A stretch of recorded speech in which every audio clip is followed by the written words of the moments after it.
नमस्कार सभी को। दोस्तों, सुप्रीम कोर्ट ने साफ साफ कह दिया है कि आधार कार्ड को भी वोटर लिस्ट में बाकी सभी पहचान पत्रों के बराबर दर्जा मिलेगा। यानी बिहार में जो एसआईआर की प्रक्रिया चल रही है, इसमें अगर अब कोई आधार कार्ड देगा जो कि पहले मान्य नहीं था, तो उसको भी वैलिड डॉक्यूमेंट माना जाएगा। तो आप ये कह सकते हो कि चुनाव आयोग की जो जीत थी उसकी एक बहुत बड़ी हार सुप्रीम कोर्ट में हुई है, क्योंकि शुरुआत से ही पूरा विपक्ष और सभी लोग कह रहे थे कि आधार कार्ड तो एक ऐसा डॉक्यूमेंट है जो सभी के पास है। चाहे आपको बैंक अकाउंट खुलवाना हो, चाहे सरकार की किसी योजना का लाभ लेना हो, स्कूल में एडमिशन कराने जा रहे हो, आप कहीं जा रहे हो, आधार कार्ड लगता है और हर जगह आधार कार्ड को वैलिड माना जाता है। एक चुनाव आयोग झंडा लेके खड़ा हुआ था जो आधार कार्ड को वैलिड नहीं मान रहा था, जबकि यही चुनाव आयोग इपिक नंबर को आधार कार्ड से जोड़ने की कभी बात करता था।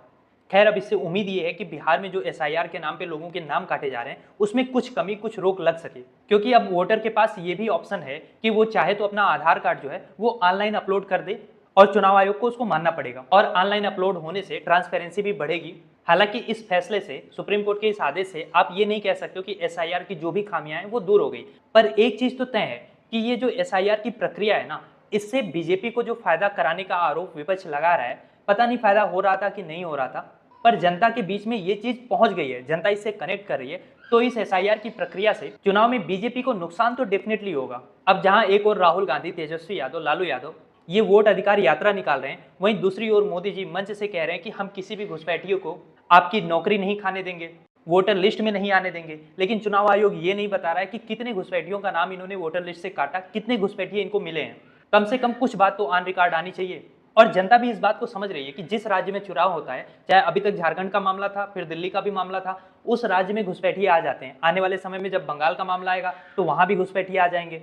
उसके बाद चुनाव के बाद क्या होता है ये किसी को नहीं पता होता। और 11 साल से मोदी जी खुद सत्ता में हैं, उसके बाद भी जब घुसपैठिए हैं और एक जगह नहीं, ऐसा हर राज्य में उनको लग रहा है, तो फिर तो देश की सुरक्षा गलत हाथों में है। क्योंकि 11 साल में आपने घुसपैठियों को आने कैसे दिया और आप उनका नंबर भी नहीं बता रहे हो, यानी आपको पता भी नहीं कितने सारे घुसपैठिए आ गए।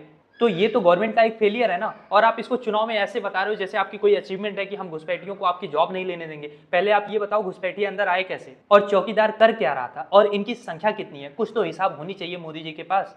कांग्रेस का इनको 60 साल का इतिहास पता है, लेकिन 10 साल के घुसपैठिए कितने हैं उनका हिसाब इनके पास नहीं है। खैर, आपको क्या लगता है, विपक्ष ने जो ये वोट अधिकार यात्रा निकाली है, क्या ये चुनावी रैलियों तक सिमट के रह जाएगी या किसी जन आंदोलन का रूप ले सकती है? क्या सोचते हैं आप इस बारे में? लिखिए अपनी राय कमेंट बॉक्स में। और इसका कंप्लीट वीडियो आप चैनल पे भी जाके देख सकते हैं, नीचे जो लिंक दिया है उस पर भी क्लिक करके देख सकते हैं।